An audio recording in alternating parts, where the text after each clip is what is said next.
Well, hey, everybody, welcome to the Echo Means Business. They call this a pro networking live event, and we've got a couple great guests here on today. We're going to talk about creating content geared towards your target demographic and not about becoming big rock stars or anything like that in the social media community. It's about becoming a rock star in your service community, right? And so who you take care of, who you service, who you target is your demographic for clientele. Tonight they give me a list of notes here, so I'm going to check some things here and go through my protocol that they want me to go through here. But we're going to, again, focus on that content, how we reach our target clients, our target demographics. We're going to, talk also here. The Echo Means Business. This is crazy. It's been going on for 6 years now, so it's really cool. The EMB has been going on this long.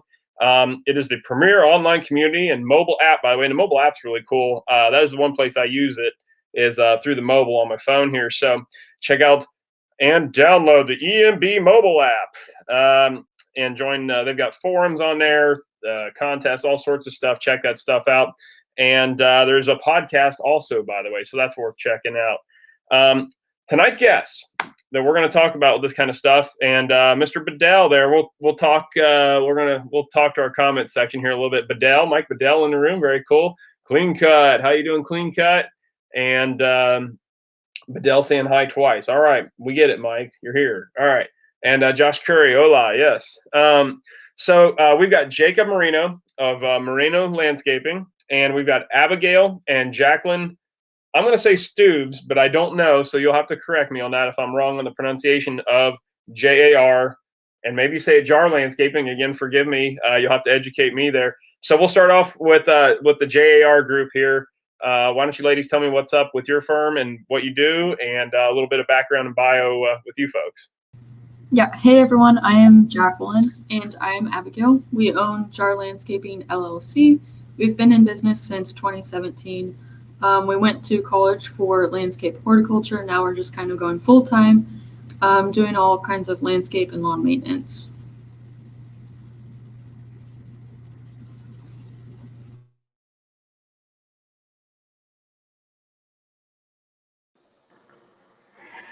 I think your mic is off, Caleb. So this is my first time moderating, and thank you, Jacob. You're a hero tonight, man. Yeah, I'm a total noob here at the moderating thing. That's hilarious. And JR, you're in Central Illinois. You're in Central Illinois, correct? Yep. Fancy. They're quick on the mute button. Not so much myself. Jacob, the hero, man. Tell me, am I pronouncing Moreno right? First off, It's Moreno. Yes, I say Moreno. It's Moreno, but yes, Moreno is good. I love it. That's beautiful.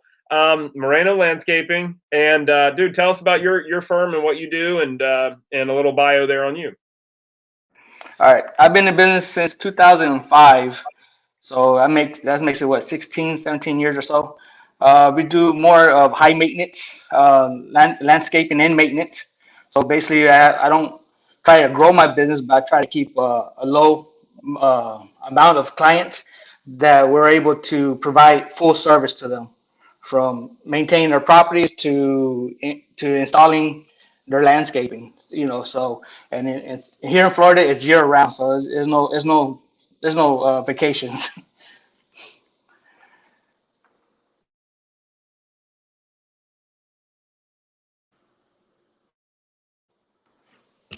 I can't hear nothing.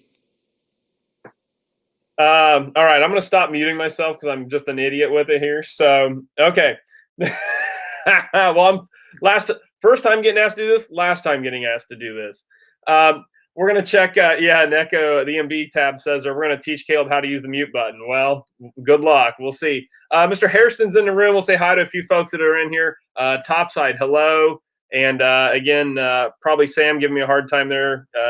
Pretty much giving me a hard time about my mute button there. But folks, we'll start off, and Jacqueline and Abigail, we'll start with you and talk like, do you have a game plan, or like, is it intentional, your content creation geared at your clientele more so than like the social media community? And what's kind of your drive, if so, and how and why, and when did you figure out that was working for you? Yeah, so whenever we started our YouTube channel, we didn't really do it for any purpose, really, just to see our journey and see how we were progressing. But then once we started making the videos and stuff, we realized our clients were finding it whenever they were searching our name up on Google. So it was really being put out there that way. So then we just do it for basically everyone. We don't really have a specific intention to like grow fame from it or anything like that. But yeah, it has really helped with our clients. How about you, Jacob? My first video was actually by accident. It was I didn't really know about YouTube. So I did a little thing with a little giant, and I did like I was playing with an app, and I was like, you can make your head big, change your voice, and all that. So I thought that I did it, and I thought it was fun. So I was trying to share it with family, and I kind of like did an account with YouTube, thinking it was just only going to my family, but it ends up it was to everything. It kind of became a hobby, um, and then out of that hobby, it just I it just you know I get a lot. I was getting a lot because if y'all know my business, if y'all follow me, I don't advertise at all. I don't have a website.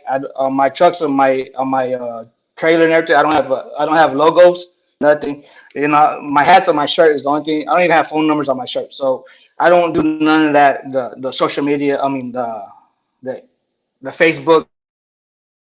None of that. I don't do none of that. So YouTube was actually just it started as a hobby, and then next thing you know, people were emailing me, wanting, like, hey, we like what you do on there.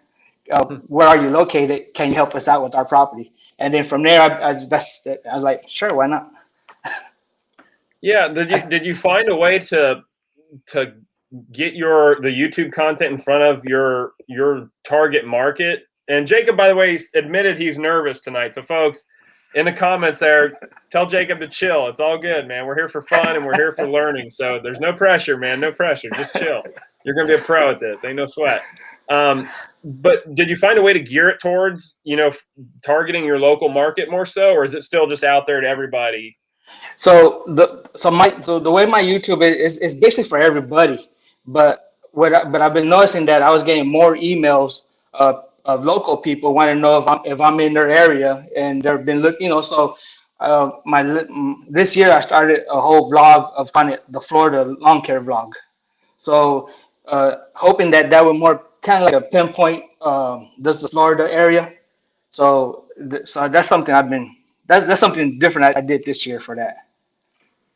Yeah, that's cool. And there's a lot of people that make that work. And I was actually just talking to the Miami landscaper, and he was talking about how just his Instagram account targeted with to certain demographics and hashtags and all this stuff is like really really beneficial for them. So there's a difference, I think, a lot of times of targeting your content towards your clientele versus like the social media community, and then they're just throwing it out there like throwing spaghetti against the wall, see what sticks.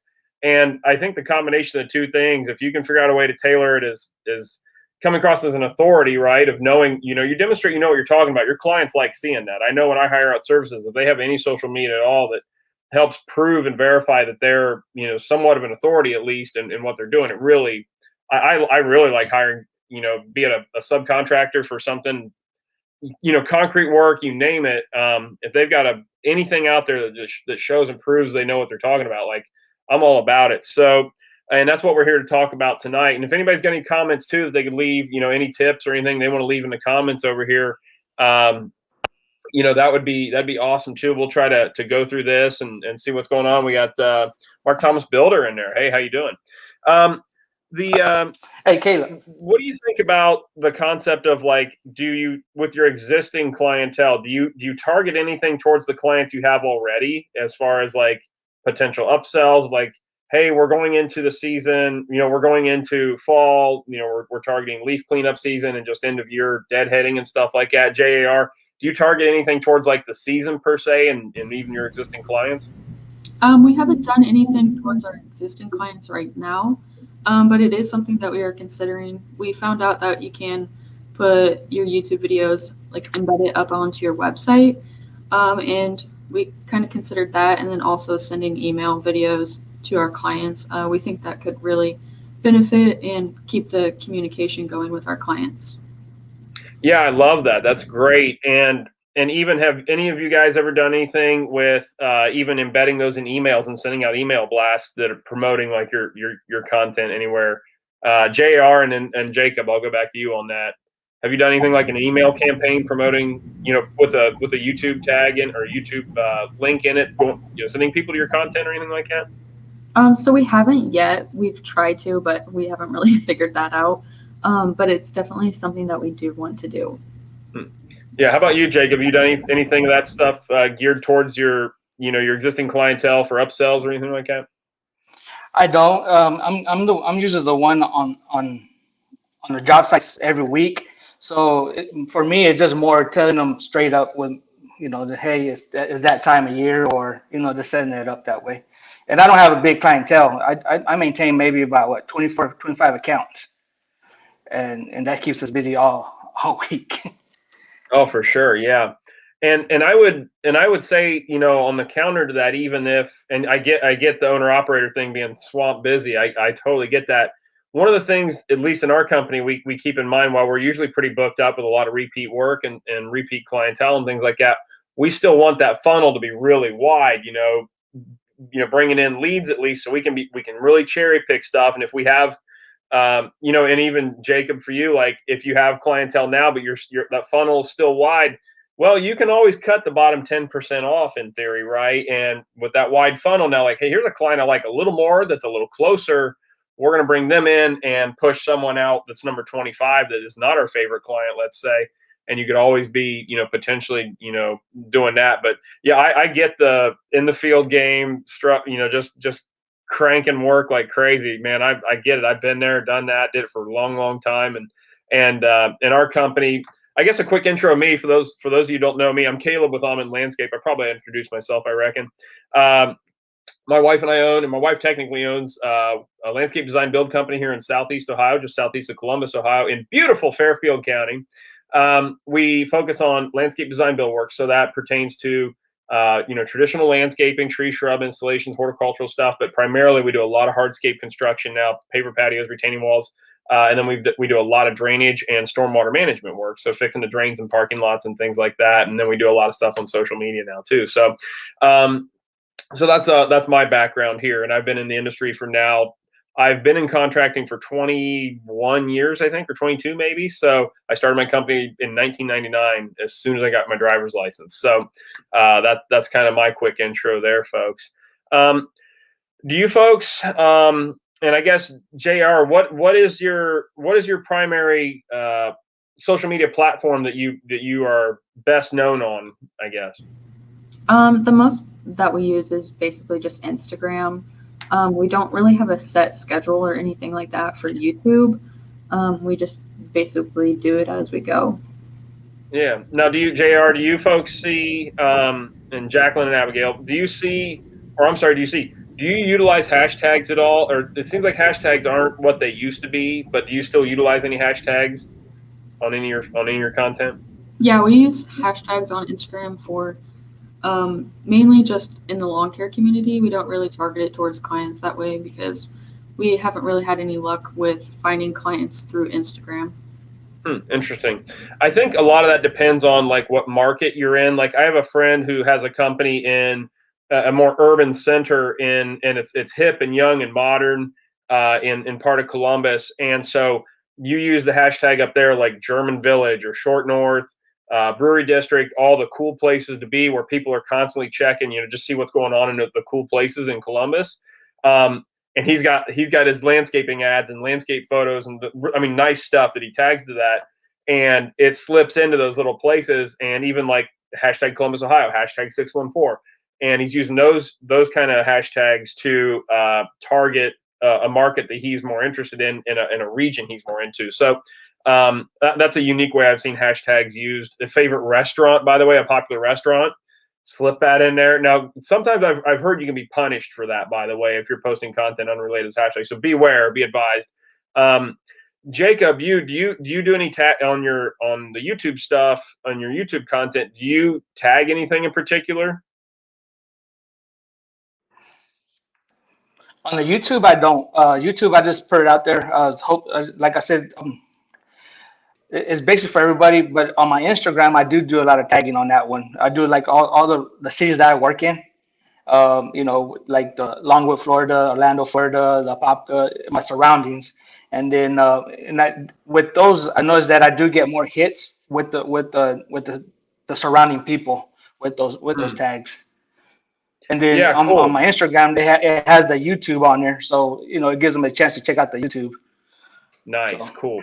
Yeah, I always thought that was really neat, and so we would utilize that in our own company for a while. But my Instagram grew to a point where I didn't want my local clientele following my Instagram because I was posting um, more intimate job details of things that were going wrong, things that were going right, and so I really didn't want local folks following me on there because I was being very honest and very open. Well, I'm always honest, but I was being very open with like, hey, we messed up on this thing and we've got to dig some base up now because we didn't get it compacted properly, but we're going to do that. And inadvertently, that actually clients like to see that too because they're like, oh well, he admitted they made a mistake and they're going to correct it. Like that's always good optics too, right? What as far as let's see here. Now here's an interesting question on here that they're posing. Do any of you get permission from your clients or anything before you post? Jacob, I'll start with you. Do you just throw it out there and go under like kind of the public use clause maybe, or do you ever interview your clients and it's like, hey, we do this stuff? Are you cool with your property being on social media or anything like that?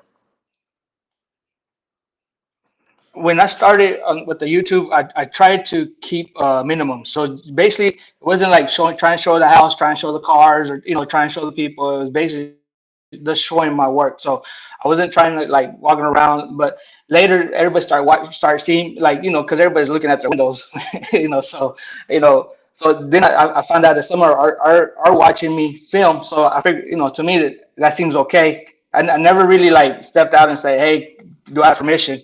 Not unless they come out and they catch me or whatever, or not catch me, but they see what I'm doing.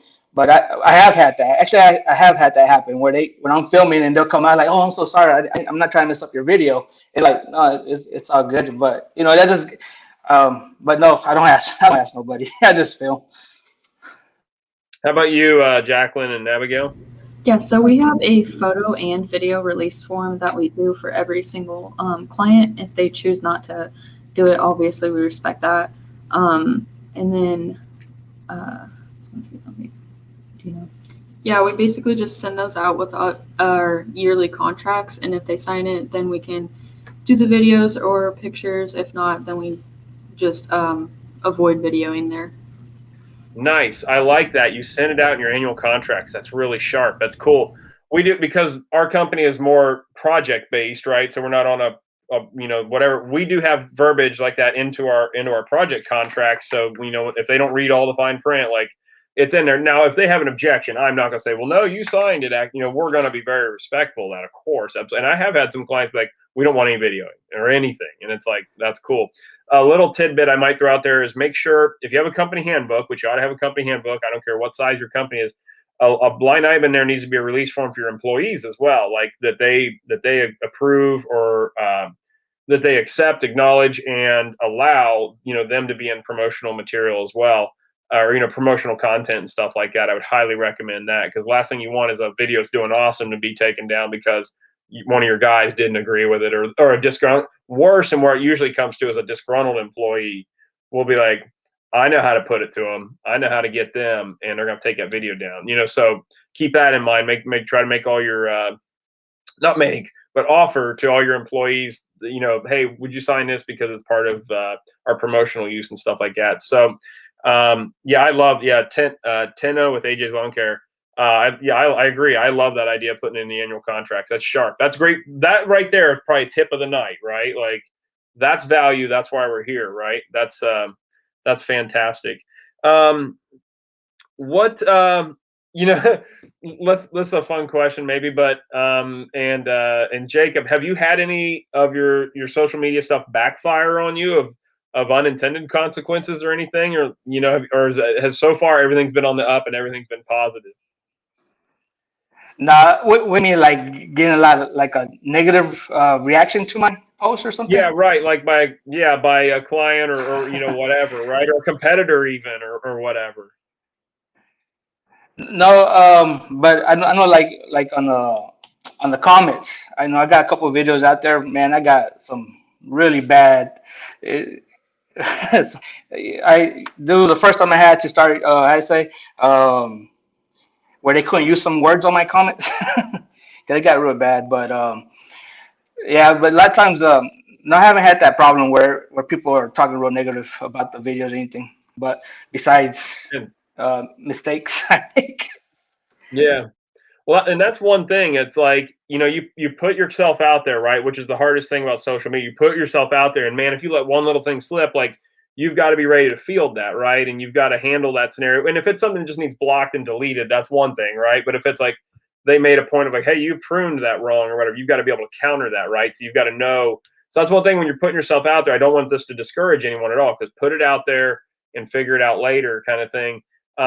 But you definitely got to be ready to field, especially if your clients are watching this and they say, so and so. It's one thing if it's just a troll, but if somebody makes a comment of like, hey, it'd be better if you did it this way, you need to be ready to back that up or be like, you know what, you're right, I'm going to go take care of that, or do it this way or whatever. So that's the worst thing about public record like that, right?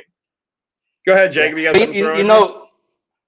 yeah, but the difference is that a lot of times our zones are different.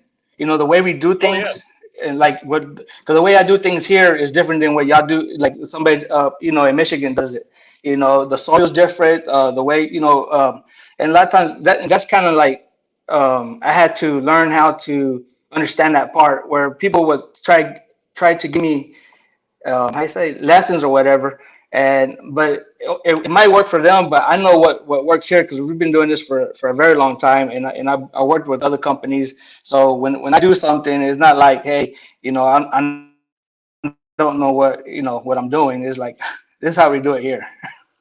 absolutely. And that's a great point, because yeah, you'll get some knothead come on there that thinks he knows something, but they're in a totally different region, and they make a comment. It's like, well, actually, we don't do that this way here because of, and that's exactly what I'm talking about. Yeah, you're able to come back and say, no, we don't do it this way because it's a southern region, it's a different plant zone, whatever. So that's exactly what I'm talking about. So that's a great point. So thank you, Jacob. I appreciate that extra point there, because I don't get everything all the time. I need help. So thank you, dude. How about Jacqueline and Abigail? Any weird stuff or things you've had to kind of back up from some knot-headed comment or something? We haven't really had anything Cool. go with it. Just Well, that's fortunate, right? Like that's great. Like I know there's some folks that really, you gotta be careful putting stuff out there because you got a target on your back, right? And so you just got to be ready for that. And that's the thing. Like I really would promote that anybody that is wanting to put the content out there, like it's a battlefield. Be ready, like, but it's good for you and it's good for your business. And I really feel like, again, that public perception of having your company out there is better than not. And again, it allows you, the wider that funnel is, the more clientele that comes through, and you can cherry pick then more so, and you're not stuck with, or so that way you don't feel stuck. And you can always call out the bottom 10% or even 80-20 that thing, and knock out the bottom 20 or the bottom 80 even if things are getting crazy. So in the comment section here, Tino, my apologies. I sure don't want any trouble. He said he's going to let that last one slide. So I don't want any trouble, Tino. No trouble, man. Let's see here. Let's go through her. Tyler Lewis, Von Quinnis, San Antonio. Hello. Thanks for joining in here. A few other people here. I can't get to it. I apologize. And this will be on the podcast, the Echo Means Business podcast, by the way. So the audio version of this will be chopped up, and hopefully a lot of my screw ups here will be edited a little cleaner, so I'll sound like a professional that knows what he's doing, possibly. Do you ever put anything in your content? And Jacob, I'll go to you as far as like calls to action and things like that. Of like, hey, call. Do you leave it open ended, or you're like, hey, you can reach me at whatever the phone number is, or hey, check out our website, or hey, the time to schedule is now. Give us a call now. Jacob, do you do anything like that in your content, or do you leave it real open ended? No, I don't do none of that. I just like I said when I started off the videos, I usually just say who I am and where I'm located at, and that's it. I don't promote. Cool. Like I Okay. said, I don't even have an email. So I mean, not email, Man. a website. I don't have a website. Right. Okay. Cool. That's interesting. Do you ever get pushback from anybody about that not having a website? Anybody's like, "Wait, you don't have a website?" Or is nobody websites are kind of like not even still like they even used to be 10 years ago. Like that was the thing to have.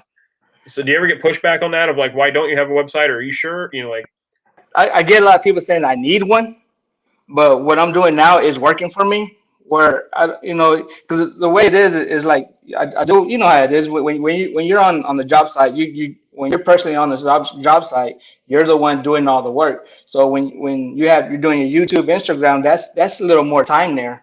And so and then you have a website, that's an additional more time to try and keep that up. So to me, it's like what I'm doing now is working for me. So the website, I don't, and not if I was trying to grow, if then I wouldn't,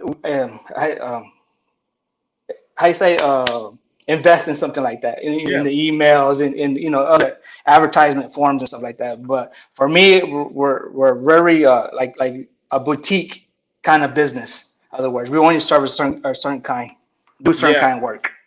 I love that. Yeah, I love the boutique concept. Like we're not Walmart, and that's what I refer our company as. Like we're not the Walmart or like the big box store. We're the old local craftsman's, or the little hardware store that we find all the neat little stuff and the old quality tools. Like that's us. We're boutique like that. We're the little old hardware store. We're not Home Depot, right? Like that's our deal, right? And Jr., how about you folks on that question there?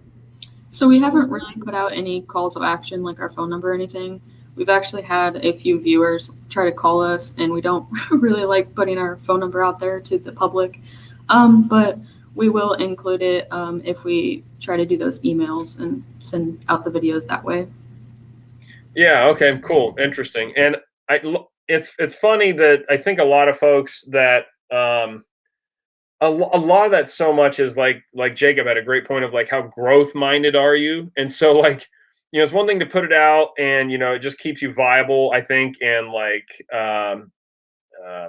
out there, right? It just keeps you in the ethos, if you will, or in the you just putting content out there is better than not, I believe, ultimately. And then how hard you crank on that from there with calls to action and always posting your website. I like that Jacob Moreno is always mentioning where he's at in his name. Like that's a big deal. Matt LaMarche of Sandy Springs, Georgia. He had a lawn care business down there years ago, and so he sold that and went into some other into real estate and stuff.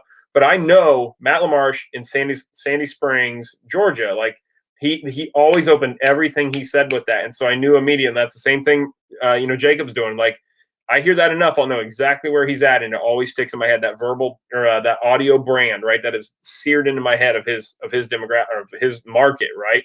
I think that's cool. I really like that actually. Um, let's see here. Blacktop Tech Talk. They had a comment in here I thought was real good. I'm gonna try to scroll back. The media release is an excellent idea. That's one thing I like. I love that idea. If any kind of newsletter, output or anything like that is always cool. An email blast, anything like that. The mention they had was hashtags definitely don't have the impact they used to. I would agree with that. It seems like they don't, but maybe I'm getting old school now and getting getting behind in things. I don't know. What do I know? Let's see here. So another question here is what SEO or other tagging strategies JR, are you doing, is there anything actually, anything specific you're doing with videos or any content you're putting out to aim at all of the audience, or is it just, again, throwing it out there to see what sticks kind of thing? So usually on all of our YouTube videos, we will link, like I think there's a location part on it, so we always stick our location onto it. Hmm. What words of encouragement would you have for anybody that's nervous about creating content and putting themselves out there to promote their business and to begin to build this online world of their company, promote their company? Jacob, I'll go to you on this to start. What words of encouragement would you have for somebody that's maybe a little camera shy or not sure like what to exactly put out there and how to find the platform that they like to use. What words of advice or encouragement would you have? You know, if you watch my videos, one thing you're going to learn is that I can't speak right. I can't speak Spanish or English right, so it doesn't matter. The video was pretty. It was a pretty interesting thing because it was getting me out of my comfort zone. In other words, so I'm a very private. Even when I started with the YouTube, I was very private. I didn't want to show this much. I didn't want to. I was always trying to change things up, but I um man, I could tell you why wait, did I tell you why I started? Wait, Tell I'm me what. nervous. Well, tell us again. Refresh my memory. I'm just nervous. Well, I got tired of everybody thinking all I did was cut grass, do a push mower, because I work in these private neighborhoods, and when everybody started to say Jacob, he'll call him, he got that push mower, he'll come over here, but like I don't even use a push mower, you know, but and I kind of wanted to show him because what I do was I was more of a I'm the local people around here, the other company, they call me like a trim master. I do a lot of hedge trimming, a lot of trees, we do a lot of hedges, shape things up. And so for me, it was a little awkward where people were thinking that all I did was push mow. And I do I do more trimming than anything. 80% of my business is just trimming. And so I wanted to show that part of me. I wanted to show that of what I was capable of doing. And so, and because that's what I was kind of known of in my little private world. So when I was able to show people, especially like family members in Texas or in Nebraska, whatever, they get to see what I'm doing. So it first kind of started like as an accident, and then it became like showing my family what I was doing. But then it became when it started coming for the business was when I was getting emails from people like, hey, we've been watching your work, and you're the kind of person we need here to help with our property. So I remember my first one I got, you go up to their house, and they already know you. They already know what to expect from you. So you don't have to sell yourself because you're basically selling yourself on your videos. So that's why when I do my videos, I'll go around and I'll start naming plants, so like this is what this plant is, this is what this plant is, because that's the Florida plant.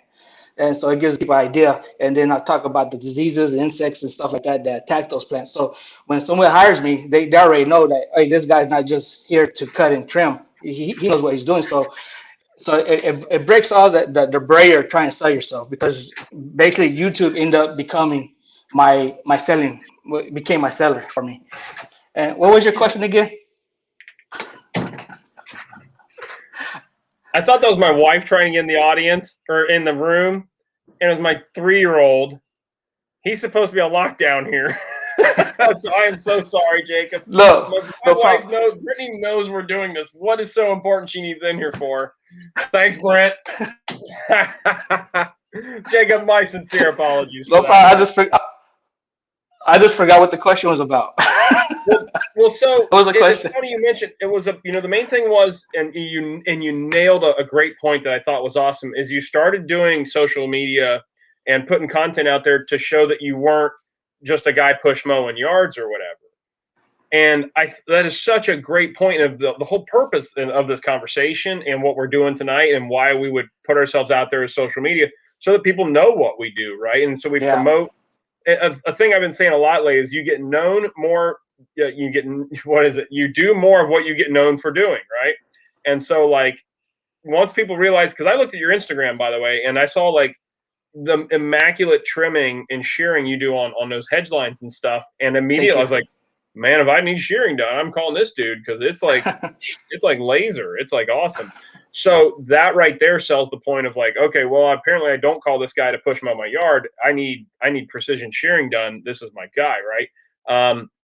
And JR, with your page and stuff like that, I can tell that you're going to be a full service property management, kind of setup, and like that's cool. So I know immediately by looking at that, and of course that can be achieved with the website or anything like that. But the social media, like you said, people do business with people they know, like, and trust, right? So if they already get a feel for you, through your social media content, that like this guy's personable, he's likable, and like I just feel like I know them a little bit more, right? And it's like anytime you meet any of the big social media guys, right? Like Brian's Lawn Maintenance or Blake Albertson or any other big YouTube, Sean Spencer, any of those dudes, like, and you've never talked to them before, but you've watched all their stuff and you feel like you know them and they don't know who you are, right? But like you feel comfortable with them, right? And your clients are going to look at that the same, for you are their star, right? And so I think that's an awesome point that you bring to the table there. And Jacqueline and Abigail, do you have anything to add to that or to piggyback on that maybe? So going along with like making people feel more comfortable, one thing we like to say is a picture speaks 1,000 words, but a video speaks 1,000 more. So just from Instagram, all you see is like mainly pictures and stuff like that. But on YouTube or any other video platform, you see what's actually going on, but like behind that picture. So like that's a really cool advantage to it. Yeah, that's a great point. And then also you get a feel for the personality of the person too. Like if they're dry and but maybe witty, or like a goofball like me, like whatever, like you get a feel for the person. And I went on a consult today for a design project, and the guy came out. It was a referral from another builder buddy of mine, and he gives me a hard time about all the social media stuff anyways. He's like, he's like, oh, he's a superstar, you need to call him. He does stupid crap like that. But those folks found our social stuff, and I was talking to the husband. He's like, man, I feel like I know you. And it's crazy because it's like that realization is weird. People are watching what you're doing, but it feeds the machine. That's the point. Like we've already sold ourselves to that client before even that handshake on site. And Jacob and Jacqueline and Abbigail, that's like exactly the point of all of this, right? Let's scroll through the comments here, see what's going on in the comments here, see who's all making fun of me on here. I think I got a couple people giving me a hard time here. All these haters around here, I swear. And again, Echo quoted you there. A picture speaks 1,000 words, but a video speaks 1,000 more. I really like that. I can't wait to use that and not give you credit for it, JR. That's going to be great. They say, Picasso says a good artist copies, a great artist steals, right? So, Echo means business. I'll stop it now. Facebook specifically, like, and Jacqueline and Abigail, Facebook has been good for our company. And that's where, for my company, I didn't want to push my clientele to our Instagram or YouTube. I wanted them to go to our Facebook account. That's and LinkedIn. That's kind of our professional front, if you will. And I tell you, Facebook has been really good for us with running targeted ads and always building this local zip code domination thing that we have going, of like just trying to always be running ads in just our zip code right here, like just trying to always saturate everything with with the almond logo here, and just trying to always be running that brand hard. Have you folks done any face? And Jacob, you said you don't have Facebook, so I won't come to you on this, but Jacqueline and Abigail, and only because I can't tell you two apart, I would ask one of you specifically, but I don't know which one is who. So what would you say, or have you run any targeted Facebook ads or paid ads on Facebook? We haven't done any paid ads on Facebook. We've just posted in local groups. We haven't posted lately just because we were getting too many calls that we couldn't keep up with the work. But yeah, I think posting in the groups and stuff locally will really helps. Yeah, awesome. Yeah, I would agree with that, absolutely. Here's a great question from Clean Cut Yard Services. Can everyone talk about their most popular video and why they believe it became their most popular video? What about it specifically? Keywords, content, something was unique about it. Jacob, you got any? Can you have any explanation on what your most popular content is and why? I have one video that is out doing everything else, but it's like that one's like a good and a bad, because that's the one I get so much bad reports, but yet it's the most viewed, and it's running a pipe underneath the driveway. Those how tos are what are really the ones that get a lot more views, like the ones I do about the Robolini palms, how to clean those out. That's another one. So basically the how to, and I guess it comes out to what YouTube is really meant to. The way I seen it is how to. And for me, when I do my vlogs, the vlogs you actually got to watch the whole video to get tips, nips, and tips about stuff like that. Because I'm a lot of my calls are like from homeowners. When I get people emailing me and stuff, there are a lot of homeowners, and they like to maintain their properties, but they don't know how. They don't want to spend a lot of money, but so I become like I say those consultant. So I go and I meet them, and I show them, because they watch the video, but sometimes it's just like training an employee. You got to show them by hand, like, okay, this is what we're gonna do. This is how we hold this bag. This is how we cut. So I get that has helped me to be more like a consultant more, and then with the plans. But the how tos are the ones that really take off. I could definitely see that and agree with that. As far as popularity goes, and then again, it's just putting yourself out there as a professional, right? A known professional, right? So that's always I couldn't agree with that more. I'm all about that stuff. Jacqueline or Abigail? Yeah, definitely agree with the how-tos. So I think one of our most viewed video is us fixing a purge valve in our truck. And then also an OBD reader. It's mainly those videos that people go to when they have a problem and they need something to figure it out. So a lot of our videos, we think what will be viewed over the long period, long term rather than short term, what's going to get views overnight. We don't really have that mindset.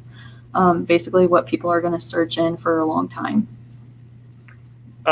Since I've got you there, is there any content you think your clients would want to see more of that you maybe don't want to put out, if that makes sense? Stuff that you just, it's maybe the mowing tall grass videos kind of thing, right? Of I don't really want to put that out, but it's really popular. Is there anything like that in your world that you're oh, I don't want to do another video about trimming or whatever, right? Jacob, go ahead and take that one, buddy. Oh, sorry. I don't. When I get a lot of requests from the YouTube world, it's basically from other companies, not basically from the homeowners themselves. So yeah. So I don't know. So my vlogs, they come from the time I start to the time I'm done, or just little snippets how my property looks from when I get there to when I'm done, how clean it looks, or just telling, it's just information. That's basically what it is. The homeowners, they just want information on their properties. I think that answers that. I'm not sure. Yeah, it works. Jacqueline or Abigail, anything on that one? Sorry. Yeah, I think mainly we really aren't concerned if it is targeted towards the clients for some videos like mowing tall grass, just because it shows that we're capable of doing that work. And then doing fixing an issue with our truck, it just kind of shows that we have the knowledge to do things. So I think it kind of just gives us that one up compared to any other company out there. Yeah, I think that's awesome. That's totally, again, presenting yourself as the professional, right? That's fantastic. Absolutely. Tino here mentioned he wants to get a hat like mine. They were giving these out at GIE last year, so be sure to check out. If you're not going to GIE, Green Industry Expo in Louisville, Kentucky this year, you really ought to. It's a phenomenal event. It's worth driving for. I mean, people drive some crazy hours, fly in from the West Coast. It's a fantastic event. I know Echo is doing some great big stuff this year, so the Echo booth is going to be awesome. So that part's going to be really cool. Since you mentioned GIE, go to GIE and talk to these folks about this stuff. There's so many of the big names there that you're going to get to network with and communicate with, and run great stuff like this. I'm seeing a comment here about a gator video. I'm presuming that doesn't apply to Central Illinois. I may be wrong. I'm guessing, Jacob, that pertains to you, man. What's that? A gator video? A gator video. How about the gator video? Mark Thomas Builder asked. Did that get people's attention? It depends. Because we do, if you ever seen a body of water here in Orlando area, every body of water here has an alligator in it, for real. So they're not allowed to move them unless they're about 4 foot. If they get bigger than 4 feet, then they will move them somewhere else. But yeah, so I think on my Instagram, I helped a guy, one of the rangers, pickups. I think it was an 8-foot alligator. Put him in the back of his truck. And then on one of my videos, you'll see little gators here and there. So yeah. Daggone, an 8-footer, man. That's Florida's. I don't know, man. Florida's a whole nother animal. I don't know. Florida's a crazy place. I want to probably begin to wrap this up because time flies. It's amazing. Been 46 minutes so far. JAR there, you folks, do you have any closing advice? And I don't think actually I got to get to you on the question of sorry, I'm losing my voice here, about like words of encouragement for people that are camera shy or wondering what content to put out or to find a platform that works best for them. Do you have anything to give there, and then any closing comments maybe? Honestly, just one of the most things that helped us is being yourself and not worrying about what others are going to say about you. Because when we first started, we had a bunch of hate comments about us not being able to speak well or something like that. But just ignore those people. Be yourself, and your true character will shine. That's solid. I like that. That's a good one to close on. I like that. Jacob, how about you, man? Any closing or parting thoughts or anything you want to distill to the audience here? No, just if you're gonna do YouTube, just do it. Just have fun with it.